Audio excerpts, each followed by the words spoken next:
ऐसा सदियों से होता रहा है और अभी भी ऐसे लोग मौजूद हैं जिनको यह घटना घटती है। बवेरिया में एक महिला अभी भी जिंदा है जिसको स्टिग्मेटा उभरते हैं। स्टिग्मेटा का अर्थ होता है जिस तरह जीसस को सूली पर लगाया गया और उनके हाथ में खीले ठोंके गए, पैर में खीले ठोंके गए और उन्हें सूली पर लटकाया गया, कभी कभी किन्हीं ईसा के भक्तों को उसी तरह के घाव अनायास हाथ और पैर में उभर आते हैं, खून बहने लगता है।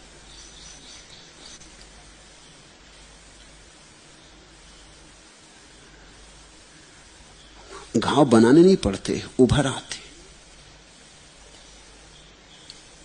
हजारों के सामने उभर आते, खून बहने लगता है और फिर घाव खो जाते हैं, खून बंद हो जाता है। बवेरिया में एक महिला है, थेरेसे न्यूमन। आज 30 साल से उसका अध्ययन हो रहा है। हर शुक्रवार को जिस दिन जीसस को सूली लगी, उसके हाथ में और पैर में घाव उभर आते और खून बहने लगता है। इन 30 सालों में इतना खून बहा है, लेकिन जरा भी वह महिला कमजोर नहीं हुई। और बड़ा आश्चर्य तो यह है कि सब तरह के परीक्षण कर लिए गए, डॉक्टरों ने सब तरह के परीक्षण किए कि कोई धोखाधड़ी ना हो जाए। ठीक 24 घंटे खून बहता रहता है और 24 घंटे के बाद घाव ऐसे भर जाते हैं, ऐसे तिरोहित हो जाते हैं जैसे हुए ही ना हो, दाग भी नहीं छूट जाता। ये एम्पैथी है।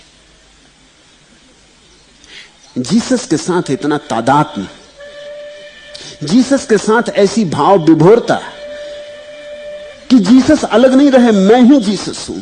ये भाव अगर बहुत प्रगाढ़ हो जाए, ये इतना प्रगाढ़ हो जाए कि बीच में कोई दीवार न रह जाए, दीवार क्या, बीच में कोई पर्दा भी न रह जाए, कोई चिलमन भी न रह जाए, तो परिणाम हो जाएगा।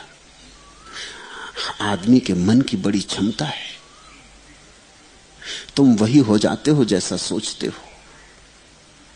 तुम्हारे जीवन में वही घटने लगता है जो तुम्हारे विचार में बीज की तरह पड़ जाता है।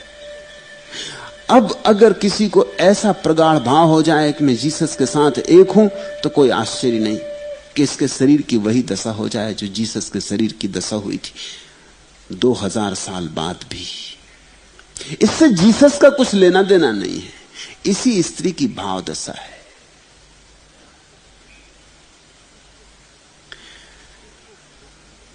इसको कहते समानुभूति। मलुक का ये वचन, अपना सा दुख सबका माने, ताहे मिले अविनाशी। सहानुभूति का ही सूत्र नहीं है, समानुभूति का सूत्र है। मलुक ये कह रहे हैं कि तुम और दूसरे दो नहीं हैं, यहां एक ही विराजा है। मेरे भीतर जो बोल रहा है और तुम्हारे भीतर जो सुन रहा है, ये दो नहीं है। इधर वही बोल रहा, उधर वही सुन रहा। ये सारा वार्तालाप एकालाप है। परमात्मा ही परमात्मा से बोल रहा। वही वृक्ष में हरा हुआ है, वही फूल में लाल हुआ है, वही पक्षी की तरह आके गीत गुनगुना रहा है। ये सारा जगत एक है, अखंड रूप से एक है। इस अखंड के बोध की तरफ इशारा कर रहे हैं मलुकदास। ताहि मिले अविनाशी।